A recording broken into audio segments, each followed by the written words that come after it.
السلام علیکم. لبیک لبیک یا رسول اللہ لبیک لبیک لبیک یا رسول اللہ لبیک لبیک لبیک یا رسول اللہ لبیک لبیک لبیک یا رسول اللہ. صلی ونسلم على رسوله الكريم. أما بعد فأعوذ بالله من الشيطان الرجيم. بسم الله الرحمن الرحيم. اهدنا الصراط المستقيم صراط الذين أنعمت عليهم غير المغضوب عليهم ولا الضالين.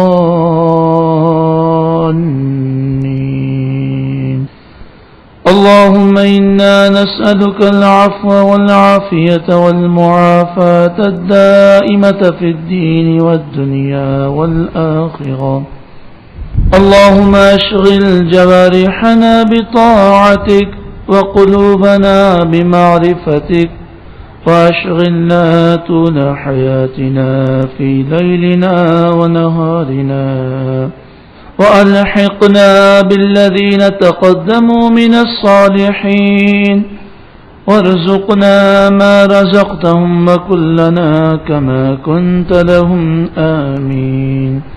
اللهم ربنا آتنا في الدنيا حسنة وفي الآخرة حسنة وقنا عذاب النار. إن الله وملائكته يصلون على النبي يا أيها الذين آمنوا صلوا عليه وسلموا تسليما.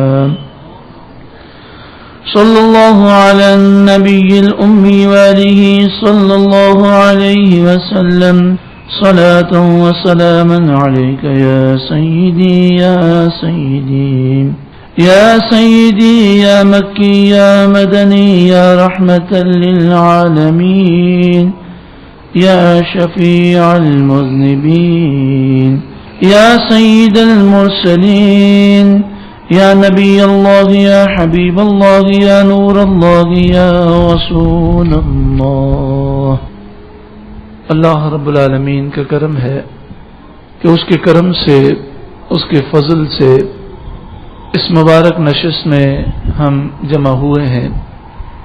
اس پرفتن دور میں ایسی نشستوں میں حاضری اللہ کی بہت بڑی نعمت ہے. رسول اللہ صلی اللہ علیہ وآلہ وسلم نے ارشاد فرمایا کہ ایسا وقت آئے گا لوگوں میں بگاڑ ایسا پیدا ہوگا کہ ایمان کی حفاظت بڑی مشکل ہوگی. آپ نے ارشاد فرمایا بندہ صبح کو مومن ہوگا تو شام کو کافر ہو جائے گا، تو کوئی شام کو مومن ہوگا تو صبح کافر ہو جائے گا. ایک روایت میں فرمایا ایمان کی حفاظت ایسی مشکل ہوگی جیسے ہاتھ میں انگارہ پکڑنا. اس پرفتن دور کے اندر ایسی محفلیں بہت بڑی نعمت ہیں اور ان محفلوں میں آنا رب کا بہت بڑا کرم ہے. رب ہم سے محبت فرماتا ہے تبھی تو ایسی محفلوں میں حاضری کی توفیق عطا فرماتا ہے کہ یہاں پر حاضر ہونا صرف اور صرف اللہ اور اس کے رسول کی محبت کی وجہ سے ہے، صرف اور صرف قرآن و حدیث کی محبت میں ہے، صرف اور صرف بزرگان دین کی محبت میں ہے. اللہ تعالی ہم سب کی حاضری قبول فرمائے اور نور قرآن پاک سے ہم سب کے قلوب کو روشن و منور فرمائے. آج جو ہمارا موضوع ہے انتہائی اہمیت کا حامل ہے. اتنا اہم موضوع ہے کہ حقیقت یہ ہے کہ اس موضوع کی اگر سمجھ مسلمانوں کا حاصل ہو جائے تو پھر ترقی کا سفر شروع ہو سکتا ہے، پھر زوال عروج سے بدل سکتا ہے، پھر یہ اندھیرے دور ہو سکتے ہیں، پھر یہ مصیبتوں کی بادل چھٹ سکتے ہیں، پھر یہ بنجر زمین آباد ہو سکتی ہے. موضوع یہ ہے مسلمانوں کے عروج و زوال کے چند حقائق۔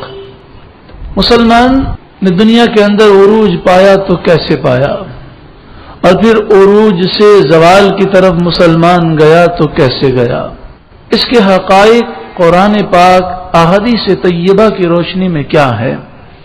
اس کو سمجھنے کے لیے سب سے پہلے اس بات کا سمجھنا ضروری ہے کہ ہمارے پیارے آقا صلی اللہ علیہ وسلم نے جب بعثت کا اعلان فرمایا اس وقت دنیا کی کیا حالت تھی، اور آپ نے کون سے اقدامات کیے کہ اس دنیا میں انقلاب آ گیا۔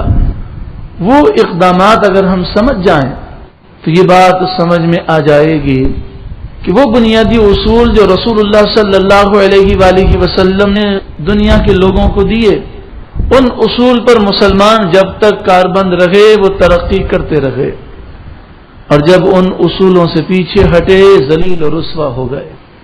اقبال کہتے ہیں نخل اسلام نمونہ ہے برو مندی کا، پھل ہے یہ سینکڑوں صدیوں کی چمن بندی کا۔ اقبال کہتے ہیں کہ اسلام نے کیسے ترقی کی اور رسول اللہ نے دنیا میں انقلاب کیسے برپا کیا، اگر قوم اس کو سمجھ لے اور انہی اصول کو اپنائے تو دوبارہ دنیا کے اندر اسلامی انقلاب آ سکتا ہے۔ رسول اللہ صلی اللہ علیہ وسلم جب تشریف لائے تو لوگوں کی کیا حالت تھی قرآن بیان کرتا ہے۔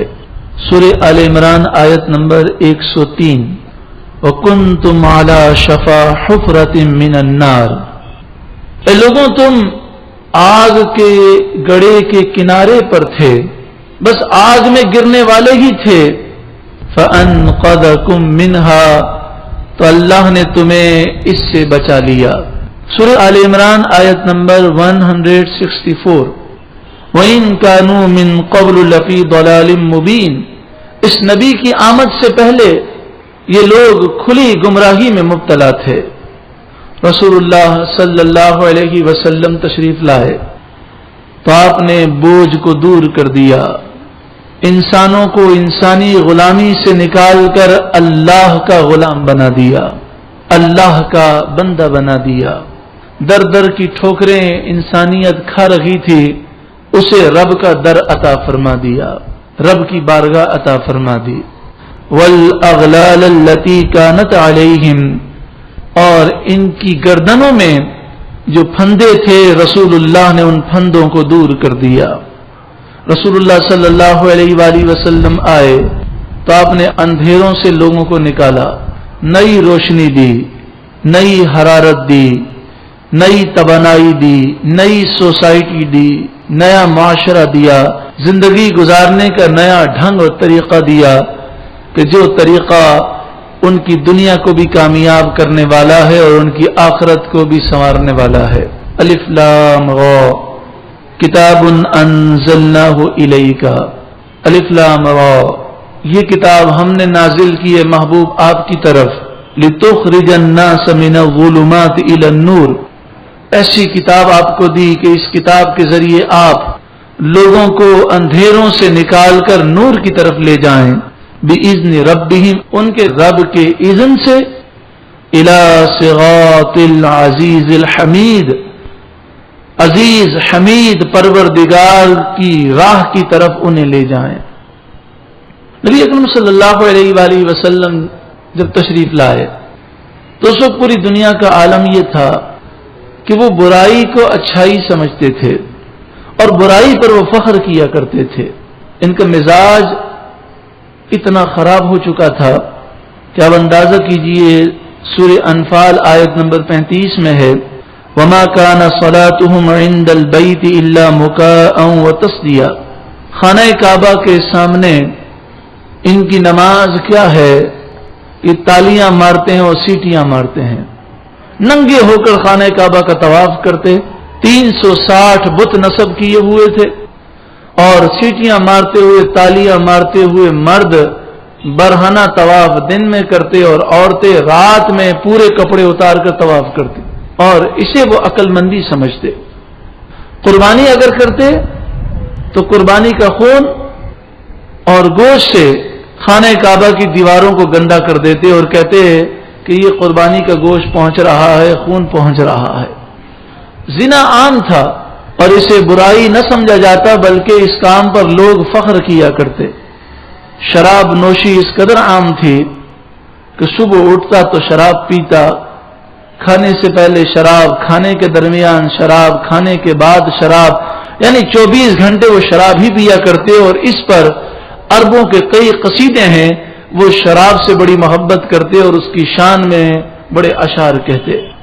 ایک ایک نے 20 40 بیویاں رکھی ہوئی تھیں، وہ ان کے حقوق ادا نہ کرتا اور انہیں سر عام پیٹا جاتا، لیکن کوئی انہیں چھڑانے والا نہ تھا۔ اس معاشرے میں عورت کی حیثیت ایسی تھی کہ وہ گندگی کے کیڑے سے بھی بدتر عورت کو سمجھتے تھے۔ اگر عورت بیوہ ہو جاتی تو اسے ایک کمرے میں بند کر دیا جاتا، اسے باہر نکلنے کی اجازت نہ ہوتی، کپڑے بدلنے اور غسل کرنے کی اجازت نہ ہوتی، وہ اپنی حاجت سے اسی کمرے میں فارغ ہوتی، کبھی کبھی اس کے کمرے میں کھانا پھینک دیا جاتا، اسی طرح کئی سالوں تک وہ رہ کر سڑ جاتی، کیڑے پڑ جاتے اور اسی طرح مر جاتی، تو اسے بڑے بڑے ڈنڈوں سے گھسیٹا جاتا اور گڑھے میں پھینک دیا جاتا۔ یہ عورت کی اس معاشرے کے اندر یہ حیثیت تھی۔ سوتیلی ماں سے سوتیلے بیٹے نکاح کر لیتے اور اسے جائیداد سمجھتے۔ عورت کو مہر دینے کا کوئی تصور نہ تھا۔ اگر کوئی کسی قبیلے کے کسی شخص کو قتل کر دیتا تو اس کے بدلے میں وہ خود پیش نہ ہوتا، بلکہ 10 عورتیں، 20 عورتیں یا 100 عورتیں پیش کر دی جاتی ہیں، تو ایک بندے کے بدلے میں 100 عورتوں کو سر عام قتل کر دیا جاتا، کوئی اس ظلم کو روکنے والا نہ تھا۔ اپنی بچیوں کو زمین میں وہ دفن کر دیتے، بچی کی پیدائش پر بہت پریشان ہوتے، لیکن ذہنی صلاحیتیں اس قدر ختم ہو چکی تھیں کہ بیٹی سے اتنی نفرت کہ بیٹی پیدا ہو تو زمین میں دفن کر دیتے، کہ بیٹی کی خوشخبری کوئی دے تو سارا دن ان کا منہ کالا رہتا، جیسا کہ قرآن مجید فرقان حمید میں ہے، سورہ نحل آیت نمبر 59، وَإِذَا بُشِّرَ أَحَدُهُمْ بِالْأُنثَىٰ ظَلَّ وَجْهُهُ مُسْوَدًّا وَهُوَ كَظِيمٌ، کہ جب اسے بیٹی کی خوشخبری دی جاتی ہے کسی کو بھی ان میں سے، تو اس کا چہرہ کالا ہو جاتا ہے اور سارا دن غمگین رہتا ہے۔ يَتَوَارَىٰ مِنَ الْقَوْمِ مِنْ سُوءِ مَا بُشِّرَ بِهِ، اس خوشخبری کو اتنا برا سمجھتا ہے کہ سارا دن لوگوں سے چھپتا پھرتا ہے شرم کے مارے، أَيُمْسِكُهُ عَلَىٰ هُونٍ، اور سوچتا ہے کہ ذلت کے ساتھ اسے رکھوں، ام يَدُسُّهُ فِي التُّرَابِ، یا مٹی کے اندر اسے دفن کر دوں۔ لیکن ذہنی صلاحیتیں اس قدر ختم ہو چکی تھی، عقل بالکل ختم ہو چکی تھی کہ اپنے لیے تو بیٹی سے ایسی نفرت، اور فرشتوں کو اللہ کی بیٹیاں کہتے۔ انہوں نے لات، عزا، منات کے جو بت بنائے تھے وہ عورتوں کی شکل کے تھے، اور اس طرح بنائے تھے جیسے کوئی عورت نے کپڑے نہیں پہنے، یعنی گندی انداز میں انہوں نے لات، منات، عزا کو بنایا، اور ان گندی تصویروں کے سامنے، مجسموں کے سامنے وہ سجدہ کرتے، اسے خدا کہتے۔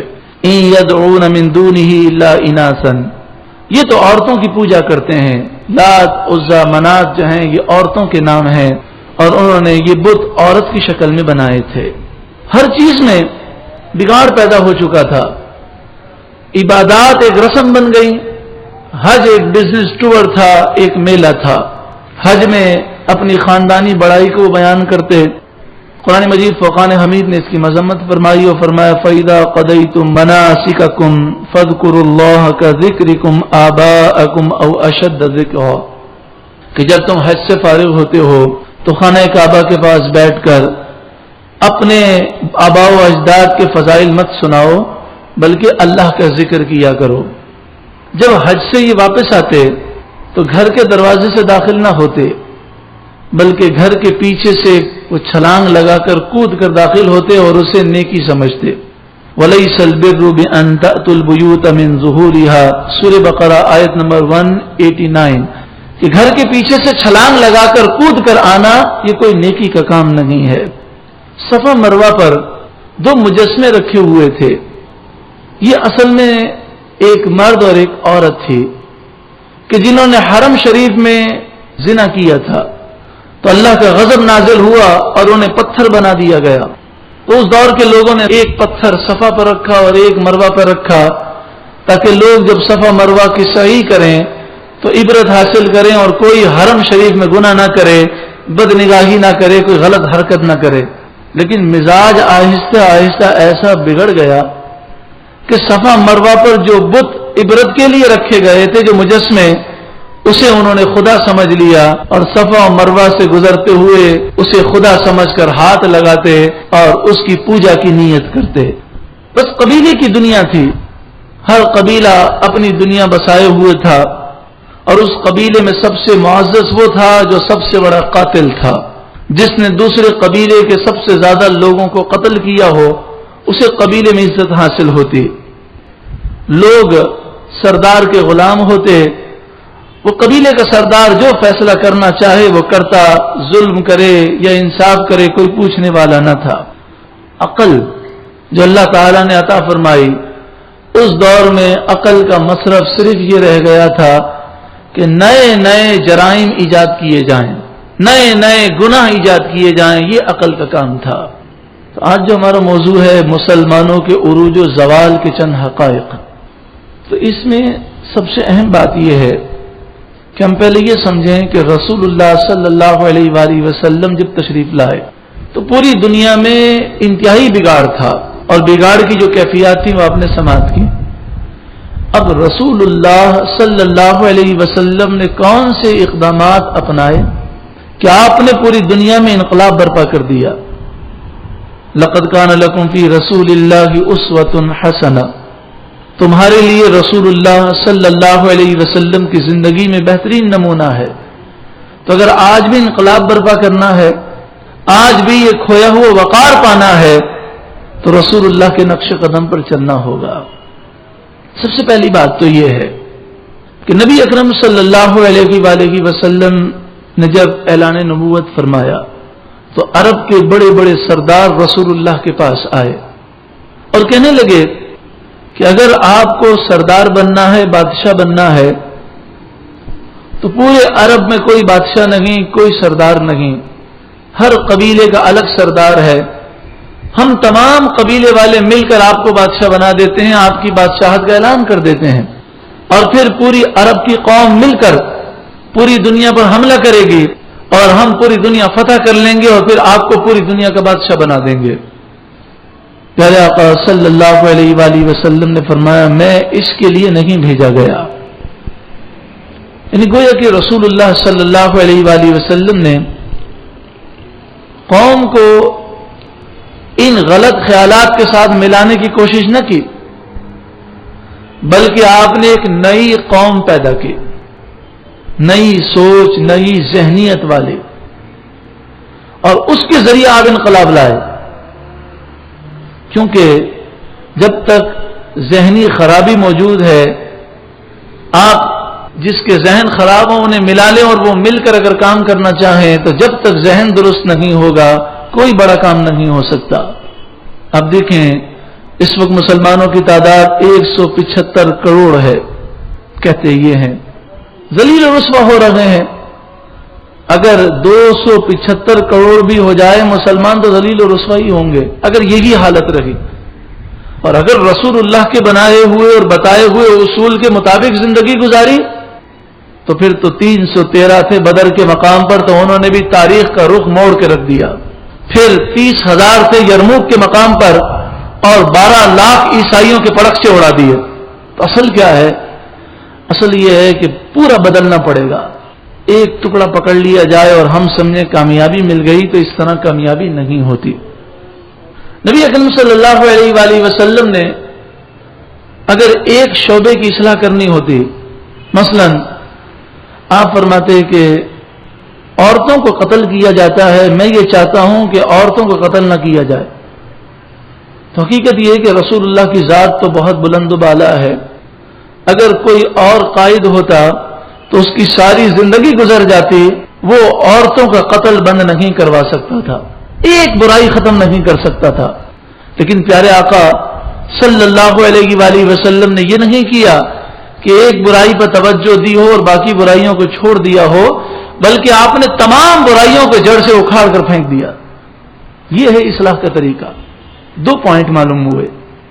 ایک تو یہ کہ جب تک قوم کو اصل اسلام پہ لے کر نہیں آئیں گے اس وقت تک کوئی بہتری کی صورت نہیں ہے.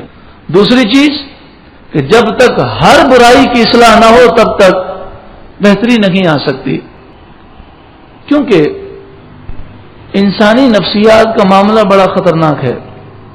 جب تک برائی کی جڑ نہ کٹ جائے اس وقت تک برائی دوسری شکل میں آ جاتی ہے.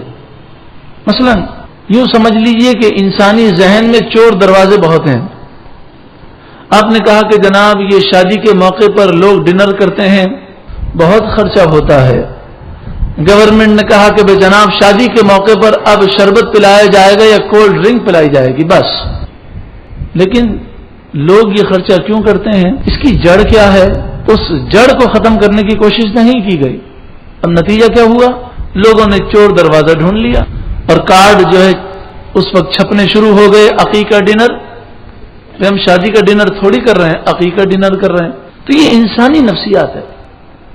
جہیز کی رسم کے خلاف کوئی تحریک چلائے اور جہیز کی رسم کیوں پائی جاتی ہے اس کی اصل کو ختم نہ کرے، اس کی جڑ کو نہ ختم کرے، تو نتیجہ کیا ہوگا؟ نتیجہ یہ ہوگا کہ وہی حال ہوگا جو سرحد کے اندر حال ہے، اور وہی حال ہوگا جو بعض عرب ممالک میں حال ہے کہ بچہ جب 14 سال کا ہوتا ہے لڑکا تو اس وقت سے لے کر 40 سال تک وہ پیسے ہی جمع کرتا رہتا ہے، چونکہ وہاں پر جہیز کی رسم تو نہیں ہے لیکن مہر بہت زیادہ دیا جاتا ہے.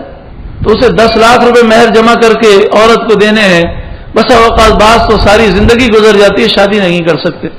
تو یہ بھی فساد ہے، وہ بھی فساد ہے. تو یہاں سے آپ سمجھیں زمین کے اندر ایک پودا ہے، اس کی جڑیں نہ کاٹی جائیں. ایک طرف سے پودا کاٹا جائے تو دوسری طرف سے اگائے گا، اور آپ دوسری طرف سے کاٹیں گے تو تیسری طرف سے اگائے گا. تو اس لیے اصل کمزوری اور اصل بیماری کا پکڑنا انتہائی ضروری ہے. پیارے آقا صلی اللہ علیہ وآلہ وسلم نے اصل کمزوری ان کی پکڑی اور اصل کمزوری بیان کی، اور اصل کمزوری کو آپ نے دور کیا، اصل برائی کو دور کیا، برائی کی جڑ کو ختم کیا. اس کی ایک اور مثال ہے. بچہ اسکول جاتا ہے اور وہ یہ کرتا ہے کہ دوسرے بچوں کے بیگ سے کوئی چیز چراتا ہے.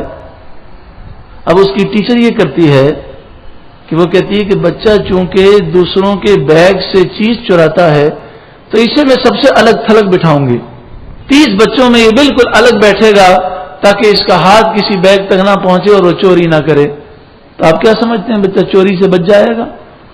وہ چوری کا کوئی دوسرا راستہ نکال لے گا. جب تک اس کی ذہنیت کو نہ بدلا جائے کہ یہ چوری کیوں کرتا ہے، اس کی وجوہات کیا ہیں، یہ وجوہات ختم کی جائیں.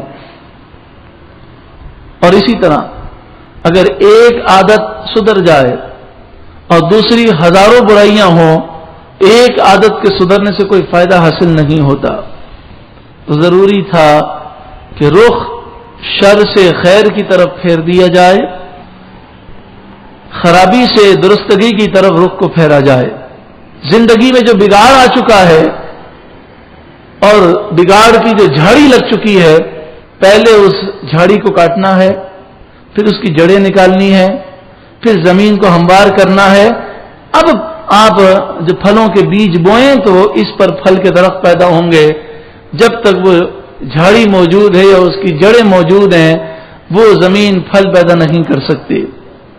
لیکن یہ بھی ایک مسئلہ ہے کہ جڑ کو ڈھونڈنا بھی بڑا مشکل کام ہے، اور جب تک جڑ نہ ملے اس وقت تک اصلاح نہیں ہو سکتی. جیسے کسی شخص کو بخار ہے تو جب تک بخار کا سبب معلوم نہ ہو علاج نہیں ہو سکتا.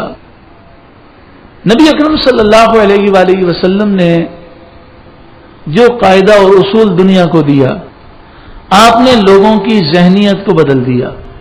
یعنی آپ کی سیرت سے یہ پیغام ہمیں ملتا ہے کہ ساری برائیاں لوگوں کی ذہنیت سے پیدا ہوتی ہیں. اگر سوچ کا محور بدل دیا جائے تو کام بدل جاتے ہیں. مثلا ایک شخص ہے، اس کے پاس ایک نوکر آتا ہے اور وہ کہتا ہے کہ جناب میں غریب آدمی ہوں، میرا بچہ بیمار ہے، میں آپ کا نوکر بھی ہوں، آپ میری مدد کیجیے. تو وہ سیٹھ صاحب سوچتے ہیں کہ آج یہ انگلی مانگ رہا ہے اور میں نے انگلی دی تو یہ ہاتھ پکڑ لے گا، ملازمین کو دبا کر رکھنا چاہیے، یہ فری ہو جاتے ہیں، آج یہ اپنے بچے کی بیماری کا ذکر کر رہا ہے، کل کوئی اور کام کہہ دے گا۔ تو کیا کیا؟ اس نے کہا جناب آج کل کاروبار بڑا ٹھنڈا ہے، 2000 روپے لے لیجئے اور آپ اپنے بچے کا علاج کر لیجئے۔ وہ رونے لگا اور کہنے لگا سیٹھ صاحب 2000 میں تو ہاسپٹل میں وہ ایڈمٹ بھی نہیں ہوگا۔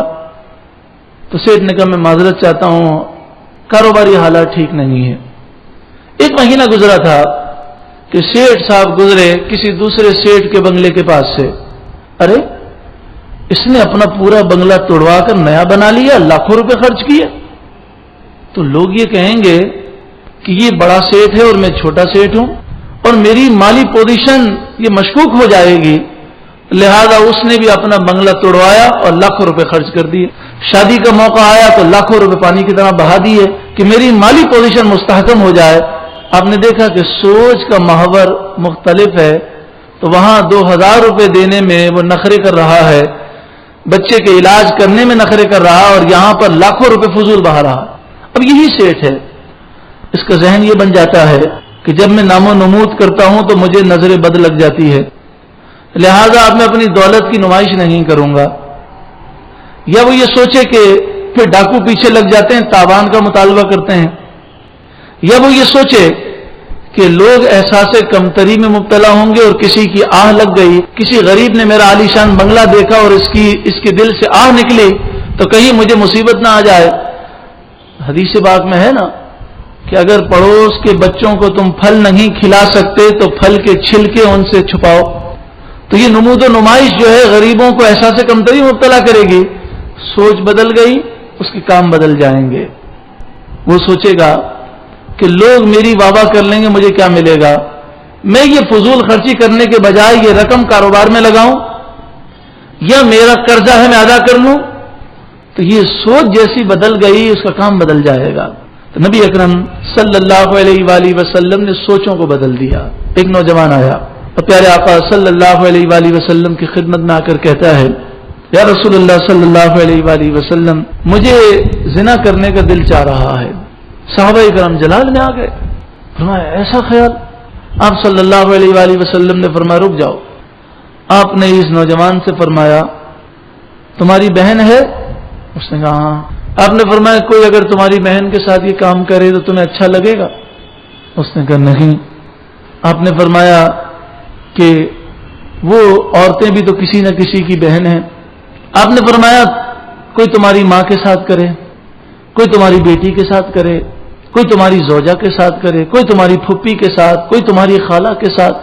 آپ رشتے گنواتے رہے، وہ روتے رہے، اور پھر آپ نے اپنا دست مبارک ان کے سینے پر رکھا اور دعا کی اے اللہ اس کے سینے کو پاک کر دے۔ وہ نوجوان کہتے ہیں پھر مجھے کبھی بھی کوئی خیال ایسا ویسا نہیں آیا، سوچ کو بدل دیا۔ ایک شخص آئے، عرض کیا رسول اللہ صلی اللہ علیہ وآلہ وسلم مجھ میں 3 برائیاں ہیں، شراب پیتا ہوں، چوری کرتا ہوں، جھوٹ بولتا ہوں، تینوں ایک ساتھ چھوٹتی نہیں ہیں۔ آپ نے فرمایا میرے ہاتھ پر وعدہ کرو کہ جھوٹ نہیں بولوں گا۔ تو ٹھیک ہے میں وعدہ کرتا ہوں جھوٹ نہیں بولوں گا۔ رات کو شراب پینے لگے، خیال آیا کہ جھوٹ تو بول نہیں سکوں گا، جب رسول اللہ پوچھیں گے تو بولنا پڑے گا شراب پی ہے، اور پھر کوڑے لگیں گے۔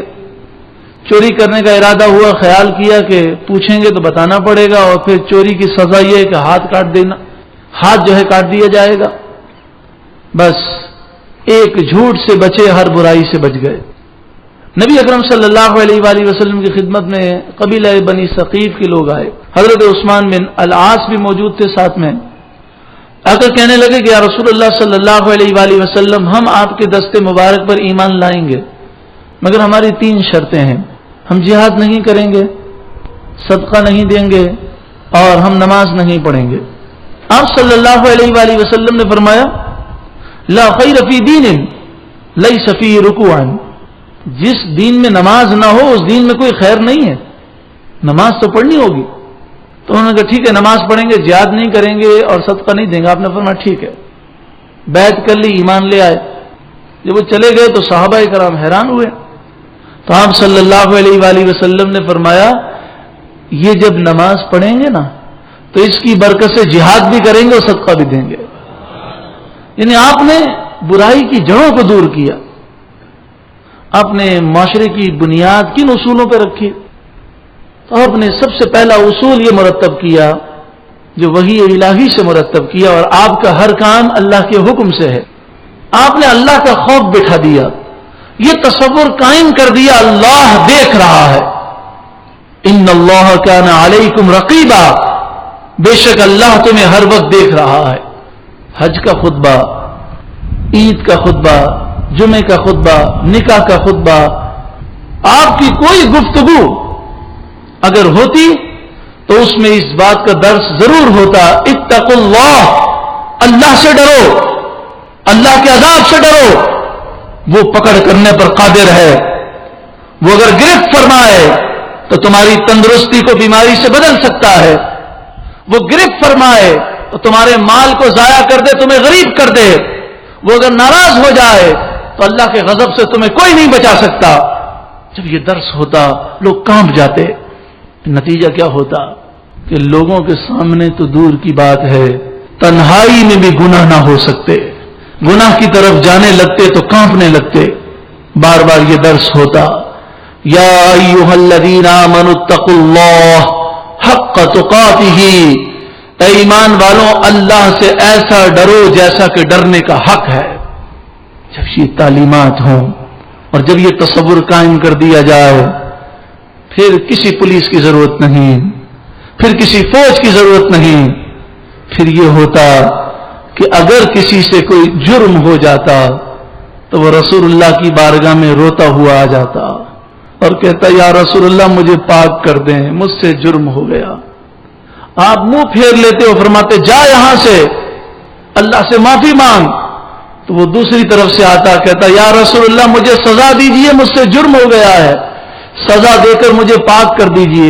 حضرت ماعز بن مالک اسلمی اور ایک خاتون غامدیہ، دونوں کے ساتھ جو معاملہ ہوا تو رسول اللہ کی بارگاہ میں حضرت ماعز آ گئے اور کہا کہ مجھے پتھر مار مار کر ہلاک کر دیجئے اور مجھے دنیا کے اندر پاک کر دیجئے. آپ نے ان سے 4 مرتبہ اقرار لیا اور پھر سزا دی، حد قائم کی. جب پتھر مار رہے تھے تو ایک صحابی کے بدن پر اس کا خون لگ گیا ان کا. تو وہ کہنے لگے ہائے ناپاک خون لگ گیا. پیارے آقا نے فرمایا یہ مت کہو، اس نے ایسی توبہ کی ہے کہ کتنا بھی بڑا گناہ گار ہو، اگر اس کی توبہ میں سے ایک ذرہ بھی اسے مل جائے تو اس کی بخشش ہو جائے. پھر وہ خاتون آئیں تو آپ نے فرمایا تم امید سے ہو، جب بچے کی ولادت ہو جائے پھر آنا. وہ آئیں تو آپ نے فرمایا کہ بچے کو بھی دودھ پلاؤ، جب بچہ دودھ پینا چھوڑ دے پھر آنا. پھر انہوں نے بھی سزا کو قبول کیا اور اپنے آپ کو پاک کیا. آپ نے معاشرے کی بنیاد تقوی اللہ سے ڈرنے پر رکھی.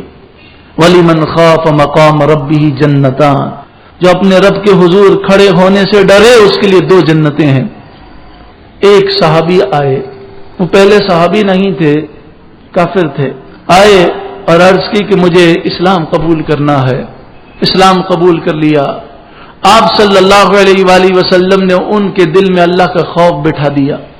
تو وہ یہ سوال کرتے ہیں یا رسول اللہ جب میں نے گناہ کیے تھے تو میں حالت کفر میں تھا، اب میں اسلام لے آیا تو کیا میرے گناہ معاف ہو گئے؟ تو آپ نے فرمایا ہاں تیرے سارے گناہ معاف ہو گئے. تو آپ صلی اللہ علیہ وآلہ وسلم سے پوچھتے ہیں یا رسول اللہ جب میں نے حالت کفر میں گناہ کیے تھے تو اللہ مجھے دیکھ رہا تھا؟ آپ نے فرمایا ہاں اللہ ہر وقت دیکھ رہا ہے. بس یہ تصور قائم ہوا کہ میں نے کفر کی حالت میں جب گناہ کیے تو میرا رب مجھے دیکھ رہا تھا، اس حالت میں میں نے گناہ کیے. یہ تصور قائم ہوا، چیخ بلند ہوئی اور جان نکل گئی. یہ ہے معاشرے کی بنیاد جس سے انقلاب آتا ہے. دوسری چیز آپ نے امانت کا تصور قائم کیا. آج جتنے کاروبار ہمارے ڈسٹرب ہیں اور جو آج مہنگائی کا دورہ ہے اس کی وجہ یہی ہے کہ امانت کا تصور ختم ہو گیا. ہم کسی کو کاروبار کے لیے پیسے دے نہیں سکتے اور بینکوں میں پیسے رکھے جائیں تو وہ گیم آف منی ہے، جس سے مہنگائی میں اضافہ ہوتا ہے اور سود کا نظام چلتا ہے، اس سے قوموں کو ترقی نہیں ملتی۔ اگر ہماری قوم میں امانت کا تصور ہوتا تو ہم مطمئن ہو کر اپنی جمع پونجی کسی بھی بزنس مین کو دے دیتے، وہ کاروبار میں لگاتا، ملک بھی ترقی کرتا، وہ بھی ترقی کرتا، ہم بھی ترقی کرتے۔ لیکن اب لوگ پیسے کھا جاتے ہیں، قرضہ لے کر بھاگ جاتے ہیں۔ رسول اللہ صلی اللہ علیہ وآلہ وسلم ہر خطبے میں ایک حدیث ضرور ارشاد فرماتے۔ حضرت انس کہتے ہیں کہ کسی خطبے میں ایسا نہیں ہوا کہ رسول اللہ نے یہ حدیث نہ بیان کی ہو۔ آپ فرماتے ہیں لا دین لمن لا امانت لہ، جو امانت دار نہیں اس کا کوئی دین نہیں، اس کا اسلام سے کوئی تعلق نہیں۔ ہر خطبے میں، ہر واعظ میں اس کا ذکر ضرور ہوتا۔ تیسری چیز، بلکہ اسی دوسری چیز میں اثر کیا ہوا؟ پھر اثر یہ ہو گیا کہ مسلمان اتنے امانت دار ہو گئے کہ جب فتوحات ہوئیں تو ایک ایک فوجی نے خزانے کے اندر گھس کر لاکھوں دینار اور درہم حاصل کیے۔ وہ چھپانا چاہتا تو چھپا سکتا تھا، لیکن حضرت عمر کے دور میں ایک بھی فوجی نے ایک دینار بھی چھپایا نہیں، کیونکہ وہ جانتے تھے کہ جو امانت دار نہیں اس کا دین اسلام سے کوئی تعلق نہیں۔ تیسرا اصول، پیارے آقا صلی اللہ علیہ وآلہ وسلم نے دنیا کی حقارت ان کے دلوں میں ڈال دی۔ دنیا فانی ہے، دنیا حقیر ہے، مطلب کی بے وفا دنیا ہے، آخرت کا شوق ان کے دل میں پیدا کر دیا۔ اس لیے پھر ان کے اندر بہادری پیدا ہوئی۔ حضرت انس بن نضر رضی اللہ تعالیٰ عنہ غزوہ احد کے موقع پر دوڑے جا رہے تھے تو حضرت سعد بن معاذ نے کہا اے انس بن نضر کہاں جا رہے ہو؟ کہا مجھے اس پہاڑ کے پیچھے سے جنت کی خوشبو آ رہی ہے۔ اور پھر انہوں نے اس طرح جہاد کیا کہ جسم پر 80 سے زائد نشانات تھے اور کافروں نے آپ کی لاش کے ٹکڑے ٹکڑے کر دیے تھے، آپ کا جسم مبارک نہیں پہچانا جاتا تھا۔ آپ کی بہن نے آپ کی انگلی سے آپ کو پہچانا، کیونکہ ان کی نظر میں آخرت کی اہمیت تھی، دنیا بے وقت تھی۔ ٹل نہ سکتے تھے اگر جنگ میں اڑ جاتے تھے، پاؤں شیروں کے بھی میدان سے اکھڑ جاتے تھے۔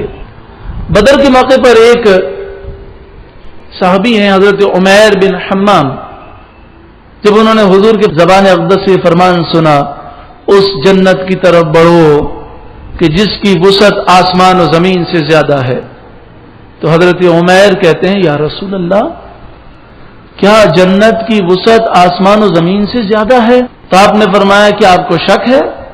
کہنے لگے شک تو نہیں ہے، بس پوچھنا یہ چاہتا ہوں کیا میں اگر شہید ہو جاؤں تو مجھے مل جائے گی جنت؟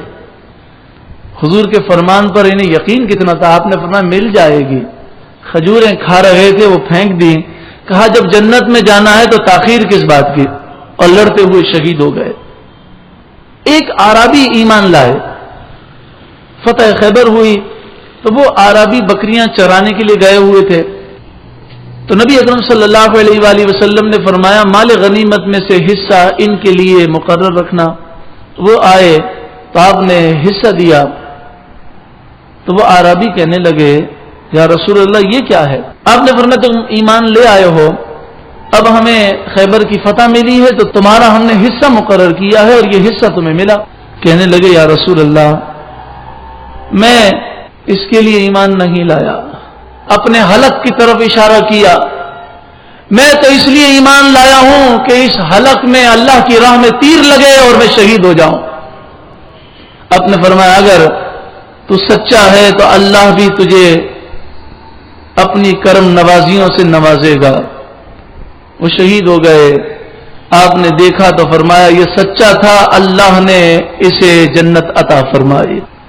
کوئی بھی موقع ہو جب آخرت کی فکر پیدا ہو جائے، اللہ کا خوف پیدا ہو جائے تو بندہ پھر نماز قضا نہیں کرتا، عبادت سے محبت ہو جاتی ہے، برائیوں سے نفرت ہو جاتی ہے۔ لڑائی کا موقع ہوتا، صحابہ لڑائی کے اندر بھی عین جنگ کے دوران وہ اللہ کے حضور سجدہ ریز ہو جاتے۔ آ گیا عین لڑائی میں اگر وقت نماز، قبلہ رو ہو کے زمیں بوس ہوئی قوم حجاز، ایک ہی صف میں کھڑے ہو گئے محمود و ایاز، نہ کوئی بندہ رہا اور نہ کوئی بندہ نواز، بندہ و صاحب و محتاج و غنی ایک ہوئے، تیری سرکار میں پہنچے تو سبھی ایک ہوئے۔ جب نبی اکرم صلی اللہ علیہ وآلہ وسلم نے آخرت کی فکر پیدا کی تو نتیجہ کیا ہوا؟ دنیا سے بے رغبتی ہو گئی۔ اب صحابہ کرام کے کپڑے اگر پھٹے پرانے ہوتے تو کسی بھی بڑے سے بڑے دنیا کے مالدار سے متاثر نہ ہوتے۔ حضرت سعد بن ابی وقاص رضی اللہ تعالیٰ عنہ نے حضرت ربیع بن عامر کو رستم کے سامنے بھیجا۔ جب آپ کافروں کے سپہ سالار رستم کے پاس گئے تو وہ سونے کے تخت پر بیٹھا ہوا تھا، سونے کا تاج پہنا ہوا تھا، ریشم پہنے ہوئے، چاروں طرف قالین بچھے ہوئے ہیں، قیمتی گاؤ تکیے ہیں۔ آپ پھٹے پرانے کپڑے پہن کر حقیر سے بظاہر چھوٹے سے گھوڑے پر سوار ہو کر نیزہ لے کر جا رہے تھے۔ بڑی بے نیازی کے ساتھ آپ نے گھوڑے کی لگام کو قیمتی گاؤ تکیے سے باندھی اور اپنا نیزہ لے کر اس قالین پر چلنے لگے۔ تو اس قالین میں جب نیزہ لگا تو قالین جگہ جگہ سے پھٹ گیا۔ رستم حیران ہوا اور دل میں سوچنے لگا کہ یہ سارا جاہو جلال تو ہم نے اس لیے بنایا تھا کہ یہ سونے کا تخت دیکھ کر متاثر ہو مسلمانوں کا سفیر، لیکن یہ کیسی قوم ہے کہ دنیا کی کوئی رنگینی انہیں مروب نہیں کر سکتی۔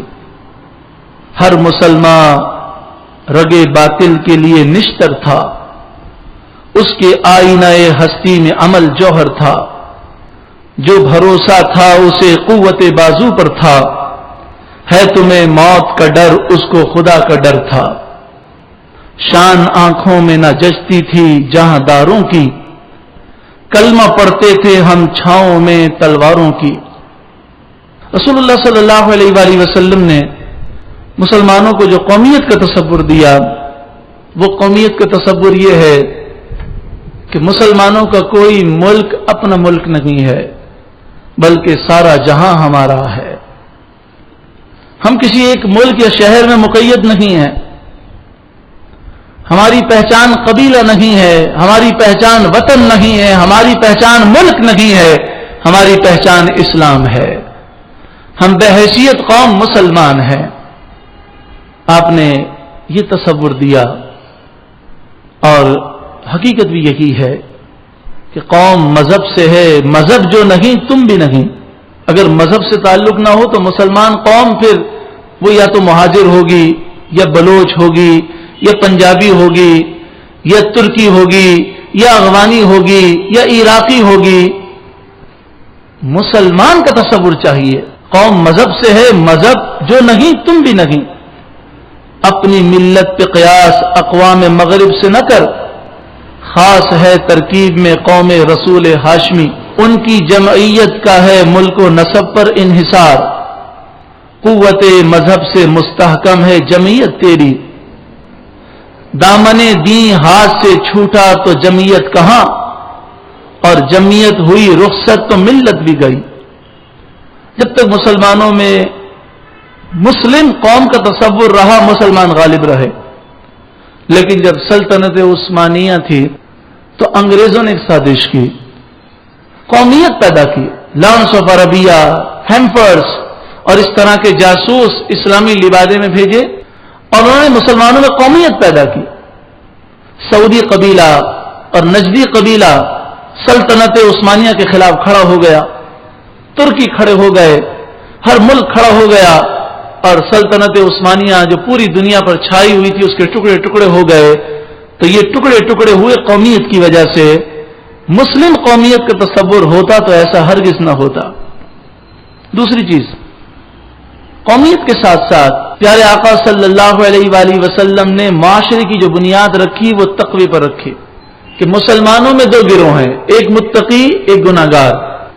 عزت ملے گی متقی کو، چاہے وہ موچی ہو، چاہے سبزی بیچنے والا ہو، چاہے وہ لوہار ہو، چاہے جس پیشے سے اس کا تعلق ہو، اگر متقی ہے تو اسے عزت نصیب ہوگی۔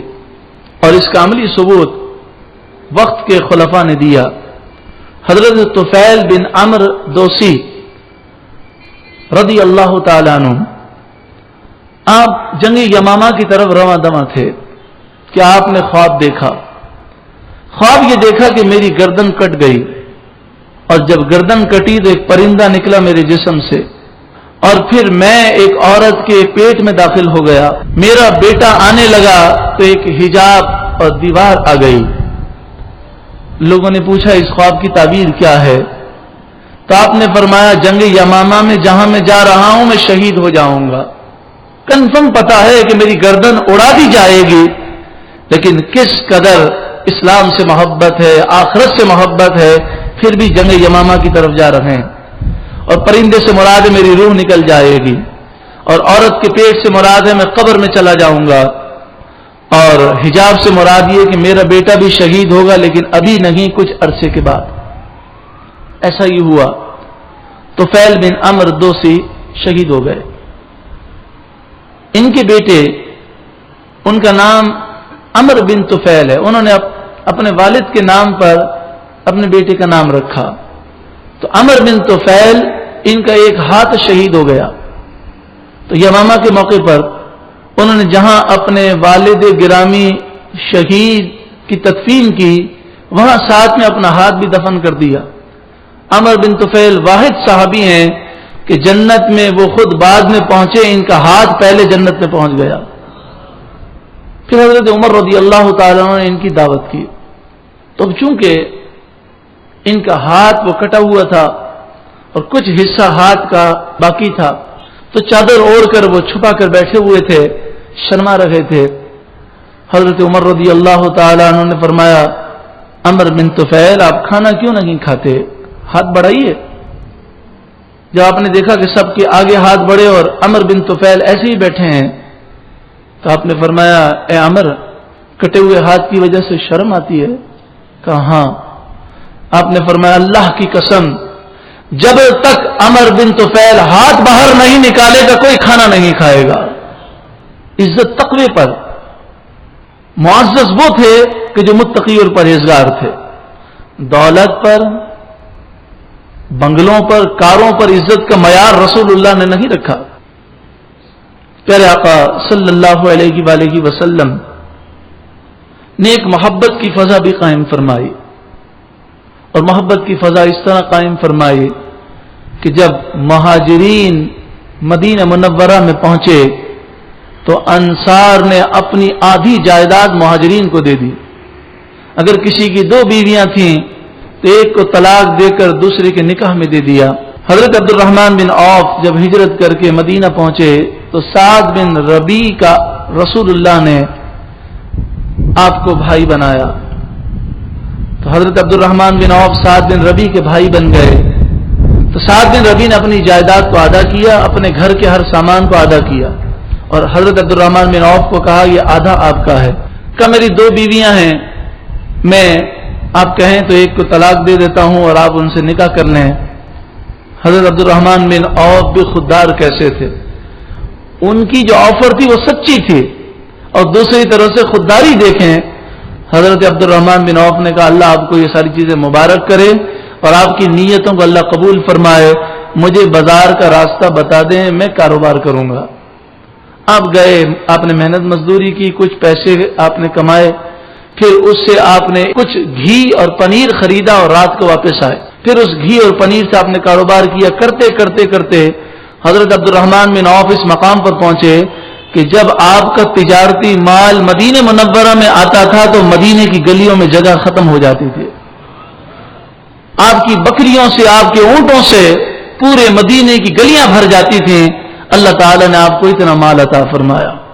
پھر آپ نے جو ایک معاشرہ قائم کیا اس میں ایک چیز یہ بھی تھی کہ مسلمان جو اپنے لیے پسند کرے وہ دوسرے کے لیے پسند کرے.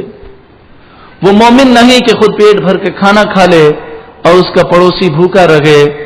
یہاں پڑوسی سے مراد پڑوسی بھی ہے، اور یہاں پڑوسی سے مراد یوں سمجھیے کہ جو اسلامی نظام تھا اس کو دیکھا جائے تو مسلمانوں کا عمل یہ تھا کہ اگر کوئی پورے محلے میں بھوکا ہوتا تو وہ خود نہ کھاتے جب تک اسے کھانا نہ کھلا دیتے.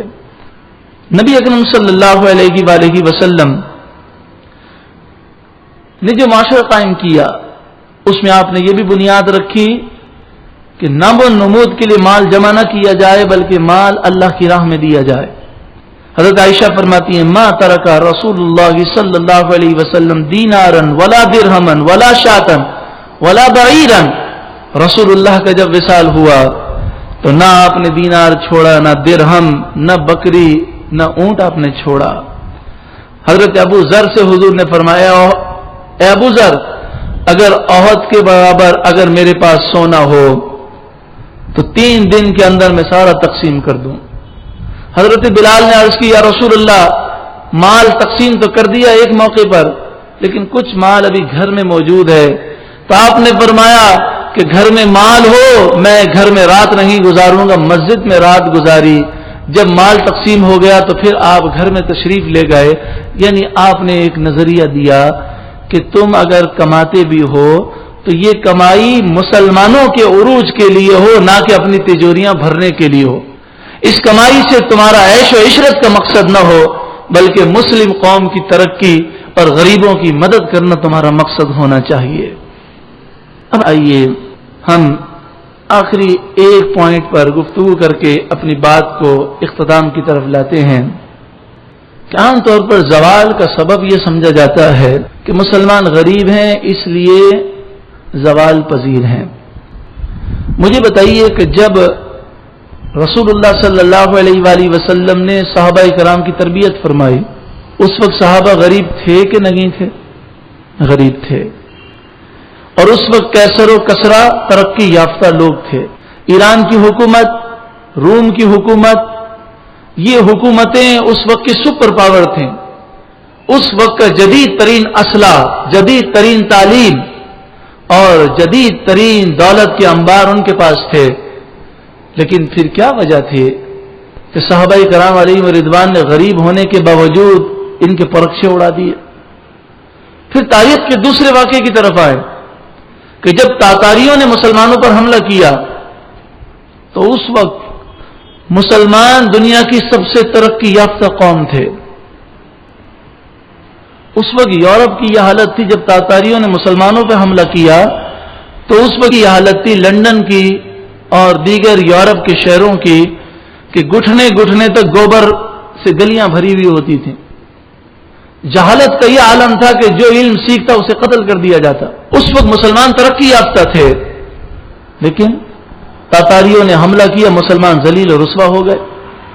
حالانکہ تاتاری تو جاہل قوم تھے، ترقی یافتہ بھی نہیں تھے، تعلیم بھی نہیں تھی. تو سوال صرف یہ پیدا ہوتا ہے کہ تعلیم سبب تو ہے لیکن مین سبب یہ نہیں ہے. سائنس اور جدید ٹیکنالوجی سبب تو ہے لیکن مین سبب یہ نہیں ہے. مین سبب کیا ہے؟ مسلمانوں کے ہاتھ میں جب تک دامن مصطفیٰ تھا وہ ترقی کرتے رہے اور جب اس دامن سے دور ہو گئے ذلیل و رسوا ہو گئے. جب جہاد ہوتا تو مسلمان یا رسول اللہ کا نعرہ لگاتے. حافظ ابن کثیر نے البدایہ والنہایہ میں اور حافظ ابن اسیر نے الکامل فی التاریخ میں یہ بات لکھی کہ مسلمہ کذاب سے جب جنگ ہوئی تو صحابہ کرام نے نعرہ لگایا یا محمد، یعنی یا رسول اللہ ہماری مدد کیجیے. فتح الشام میں علامہ واقدی علیہ رحمہ نے لکھا کہ جب 30,000 کا لشکر 12 لاکھ کافروں کے سامنے آیا تو حضرت خالد بن ولید نے یہی نعرہ لگایا یا محمد یا رسول اللہ ہماری مدد کیجیے. تو جب تک ذات مصطفیٰ صلی اللہ علیہ وآلہ وسلم سے عشق و محبت کا رشتہ قائم رہا ہم ترقی کرتے رہے. فتح الشام میں ہے کہ حضرت ابو عبیدہ رضی اللہ تعالیٰ عنہ آپ نے خواب دیکھا کہ رسول اللہ صلی اللہ علیہ وآلہ وسلم فرما رہے ہیں خالد مشکل میں ہے، مدد کے لیے پہنچو. اور وہاں پر کیا معاملہ تھا؟ جنگ میں حضرت خالد بن ولید مشکل میں آئے تھے اور انہوں نے نعرہ لگایا تھا یا محمد یا رسول اللہ ہماری مدد کیجیے. تو نتیجہ کیا ہوا؟ حضرت ابو عبیدہ کو خواب میں رسول اللہ آئے اور فرمایا لشکر بھیجو. حضرت ابو عبیدہ نے جنگ کی تیاری کا حکم دیا. جب لشکر جا رہا تھا تو ایک گھوڑے سوار بڑی تیزی کے ساتھ گھوڑے پر نکل گیا. آپ نے بڑی پکڑنے کی کوشش کی، وہ ہاتھ میں نہ آتا تھا. تو آپ نے فرمایا میں تجھے واسطہ دیتا ہوں اس رب کا جس پر تو ایمان رکھتا ہے، رک جا، اگر تو ایمان رکھتا ہے تو وہ گھوڑ سوار رک گیا. معلوم ہوا وہ تو حضرت خالد بن ولید کی زوجہ حضرت خولہ ہیں. پوچھا آپ کہاں جا رہی ہیں؟ تو کہا کہ جب آپ نے یہ ندا کی نا کہ خالد بن ولید مشکل میں ہیں تو مجھے یہ خیال آیا کہ خالد بن ولید تو مشکل میں نہیں ہو سکتے، ان کے سر پر تو رسول اللہ کے منہ مبارک بال مبارک ہیں. لیکن جب میں نے گھر میں دیکھا تو یہ ٹوپی پڑی تھی، میں یہ ٹوپی دینے جا رہی ہوں. رسول اللہ کے منہ مبارک سے نسبت جب تک خالد بن ولید کی قائم رہی، صحابہ کی قائم رہی، اولیاء کی قائم رہی اور ہمیشہ قائم رہی، وہ ترقی کرتے رہے. اور جب سے مسلمانوں نے رسول اللہ کی ذات کو متنازع بنا دیا، یہ 1200 سال کے بعد یہ سب کچھ ہوا ہے انگریزوں کے دور میں کہ رسول اللہ کی طاقت، آپ کی شان پر تبصرے کیے جائیں. ورنہ صحابہ بزرگان دین کا یہی طریقہ تھا کہ وہ رسول اللہ کی عظمت کا ذکر کرتے، حضور کی شان بیان کرتے، کبھی بھی حضور کے بارے میں یہ گفتگو نہ کرتے کہ حضور کو یہ اختیار نہیں ہے یا یہ علم نہیں ہے. تو میں آپ سے یہ کہوں گا کہ دنیا یہ کہتی ہے کہ آگے دیکھو، میں کہتا ہوں پیچھے لوٹ جائیے. ہم پیچھے لوٹ جائیں اور صحابہ کرام کی طرح دامن مصطفیٰ سے وابستہ ہو جائیں، انشاءاللہ دنیا بھی سنور جائے گی اور آخرت بھی سنور جائے گی. طارق بن زیاد رضی اللہ تعالیٰ عنہ نے کشتیاں جلا دی، ایسے ہی جلا دی. آپ نے کشتیاں جلا دی، مشہور واقعہ ہے. آپ کو خواب میں رسول اللہ کا دیدار ہوا اور رسول اللہ نے بشارت دی کہ طارق بن زیاد تم جیت جاؤ گے. انہیں یقین تھا کہ رسول اللہ کو اللہ نے غیب کا علم دیا ہے، ابھی فتح نہیں ہوئی، رسول اللہ بشارت دے رہے ہیں. اس یقین پر انہوں نے کشتیاں جلا دی اور فرمایا پیچھے جانے کا راستہ نہیں، اب جہاد کرو اور یورپ کو فتح کر لو. ہلاکو خان کے خاندان میں ایک شخص تگودار خان گزرا.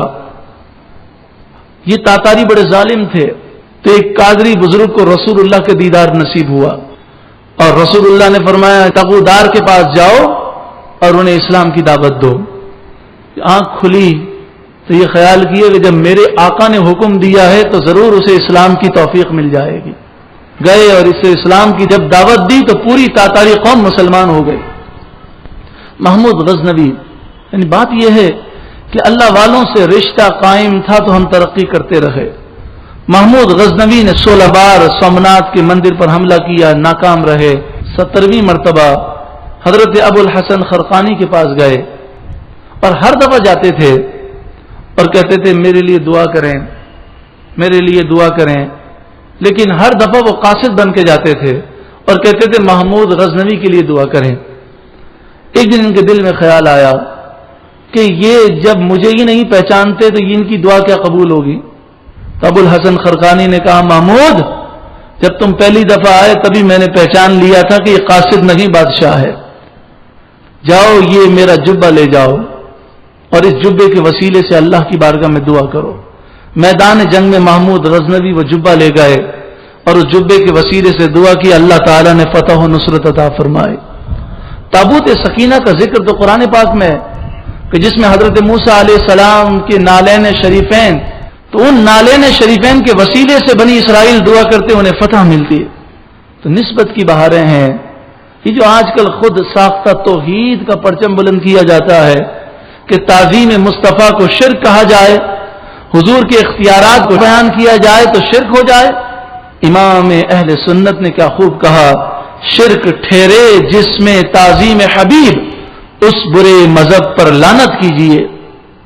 پھر کے گلی گلی تباہ، ٹھوکریں سب کی کھائیں کیوں، دل کو جو عقل دے خدا، تیری گلی سے جائیں کیوں. نبی اکرم صلی اللہ علیہ وآلہ وسلم سے اگر محبت ہو سچی اور حضور کی تعلیمات اور حضور کے ارشاد پر بھروسہ ہو تو کیا کرامتیں ظاہر ہوتی ہیں. مرزا غلام قادیانی ملعون کا جب مناظرہ ہوا پیر مہر علی شاہ صاحب سے تو آپ نے اسے مقابلے کا چیلنج دے دیا اور آپ نے فرمایا بادشاہ کی مسجد میں آ جا، تو بھی قلم دوات رکھ دے، میں بھی قلم دوات رکھ دیتا ہوں. جس کا قلم دوات خود چلے اور خود بخود قلم لکھے اس کی صداقت ظاہر ہو جائے گی. مرزا غلام قادیانی نہیں آیا تو پیر مہر علی شاہ صاحب کو لوگوں نے تانا دیا اور کہ اللہ کا شکر کریں وہ نہیں آیا. اگر آتا اور آپ کا قلم نہ چلتا تو کتنی بے عزتی ہوتی. آپ جلال میں آ گئے اور آپ نے فرمایا آج قلم کی بات ہے تو قلم چلتا. اگر مردے زندہ کرنے کی بات ہوتی تو مردے زندہ ہو جاتے, کیونکہ خواب میں مجھے رسول اللہ نے بشارت دی تھی. یہ عقیدہ, یہ محبت میرے ہاتھ میں تھا جب تک میرے مصطفیٰ کا دامن میرے پاؤں چومتی تھی یہی گردش زمانہ. ان کے جو غلام خلق کے پیشوا ہوئے ان سے پھرے جہاں پھرا آئی کمی وقار میں. تو آج ہم رسول اللہ کی تعلیمات سے دور ہوئے, نتیجہ کیا ہوا؟ تباہ و برباد ہو گئے. حضرت فاروق اعظم کے دور میں زلزلہ آیا, آپ نے کوڑا مارا زمین کو اور کہا زمین کیا عمر نے انصاف نہیں کیا؟ زلزلہ ختم ہو گیا. دوسرے دن آپ نے خطبہ کیا دیا؟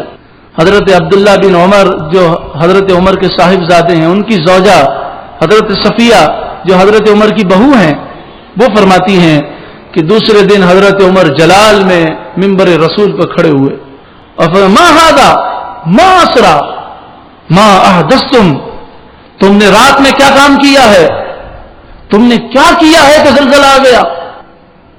تم سے کوئی بری حرکت ہوئی ہے, توبہ کرو. پاکستان میں بھی زلزلہ آیا لیکن بات اسی پر ٹھہر گئی جناب, پلیٹیں ہل گئی. تو پلیٹیں ہلائی کس نے؟ اس کی طرف توجہ نہیں گئی.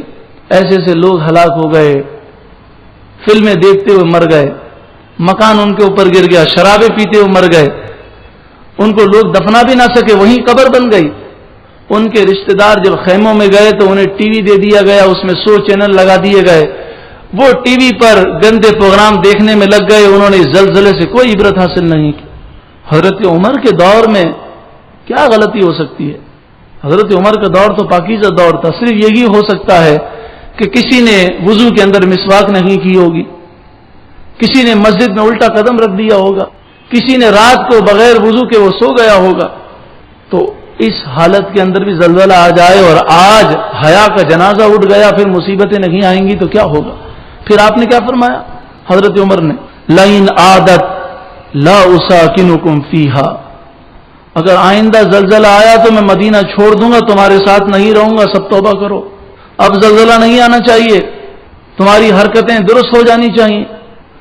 آج جب کیبل پر ماں باپ بیٹا بیٹی مل کر بےہودہ سین دیکھ رہے ہوں, اور بعض گھروں میں تو جو بڑے بڑے گھرانے ہر کمرے میں ٹی وی ہے, ماں باپ الگ دیکھ رہے ہیں, بیٹا الگ بےہودہ سین دیکھ رہا ہے, تو بیٹی الگ دیکھ رہی ہے, الگ الگ کمروں میں کمپیوٹر ہیں, انٹرنیٹ لگے ہوئے.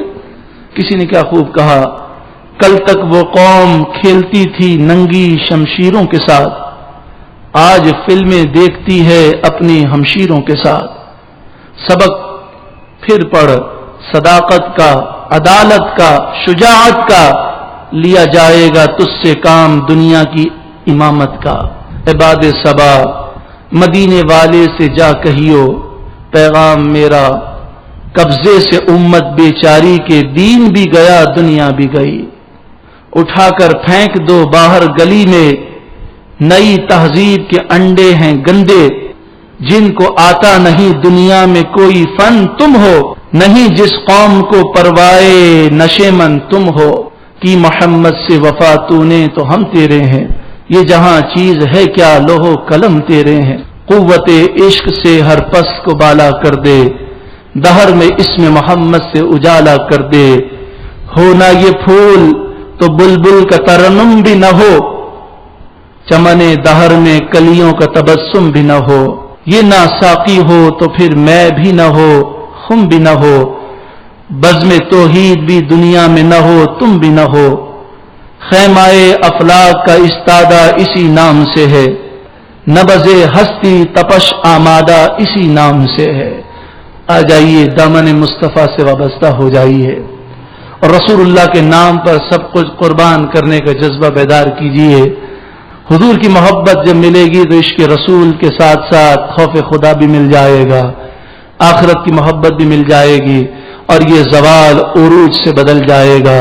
اور اس کے لیے بس آخر میں یہی ہے کہ سوچ کو بدلنا ہوگا, ذہنیت کو بدلنا ہوگا, اور ذہنیت بدلے گی قرآن و حدیث کے نور سے. قرآن و حدیث کے نور کو اپنا معیار بنا لیں اور ذہن سے سارے گندے خیالات نکال لیں. ہم اپنے گھر کو پاکیزہ کریں، اپنی سوچ کو پاکیزہ کریں، نور قرآن نشستوں سے وابستہ ہوں، درس قرآن کی محفلوں سے وابستہ ہوں، اور اپنے بچوں کو ایسے تعلیمی اداروں میں داخلہ کروائیں کہ جہاں پر دنیاوی تعلیم کے ساتھ ساتھ قرآن و حدیث کا درس بھی دیا جائے. امیر حمزہ اسلامک کالج یہی مشن ہے. اللہ اسے کامیابی عطا فرمائے اور ہمیں تعاون کرنے کی توفیق عطا فرمائے. انشاءاللہ فرسٹ ایئر سے دنیاوی تعلیم کے ساتھ ساتھ قرآن و حدیث کا عالم بھی بنایا جائے گا.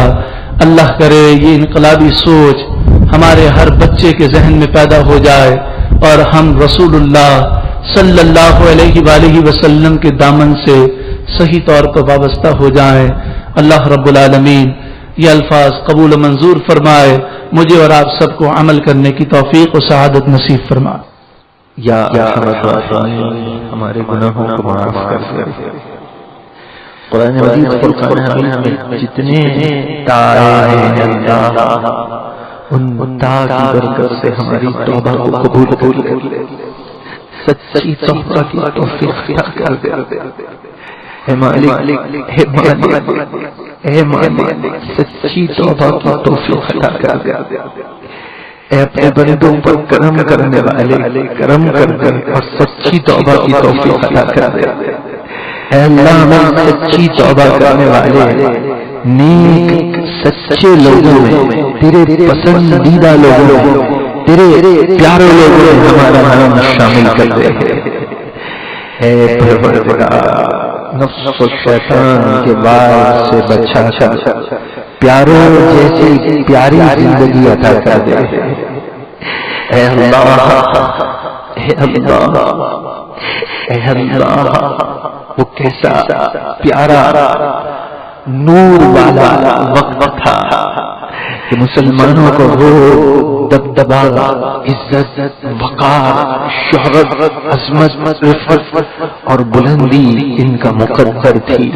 اللہ اور کیسا دور آ گیا. تیرے محبوب علیہ الصلوۃ والسلام کی شان میں بے ادبی اور گستاخی کی جاتی ہے، لیکن ہم غفلتوں گناہوں میں ملوث ہو گئے تو ہمیں احساس تک نہیں ہوتا. اسی لیے پستی مقدر بن گئی ہے. اے اللہ اربوں درود و سلام پڑھے گئے.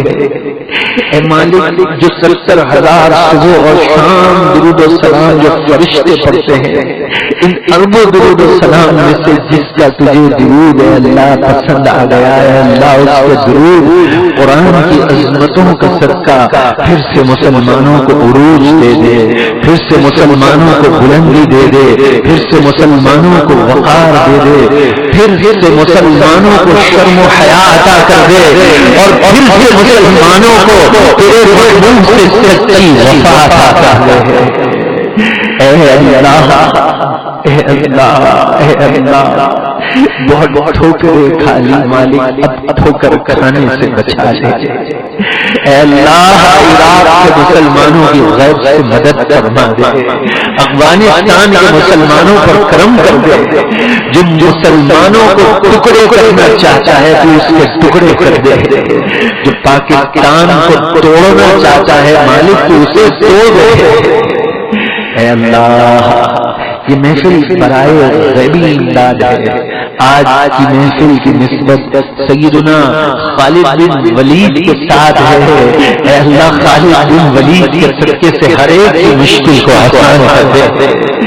آج کی یہ محفل سیدنا احمد کبیر رفاعی تیرے محبوب کے وہ عاشق جنہیں جاگتی آنکھوں سے تیرے محبوب کا دیدار ہوا ہے، اے اللہ ان کے یاد کی یہ محفل ہے، ان کی عظمتوں کا صدقہ آج کسی کو خالی ہاتھ نہ لوٹانا.